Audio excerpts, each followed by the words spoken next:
You ask Tiger to calculate. This deals with linear inequalities with one unknown. The final result is x greater than -6. Let's solve it step by step. Isolate the x. Multiply both sides by 6.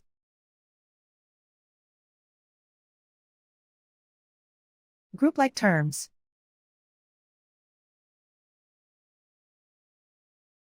Multiply the coefficients.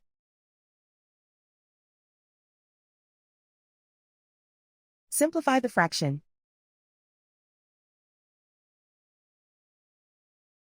Simplify the arithmetic.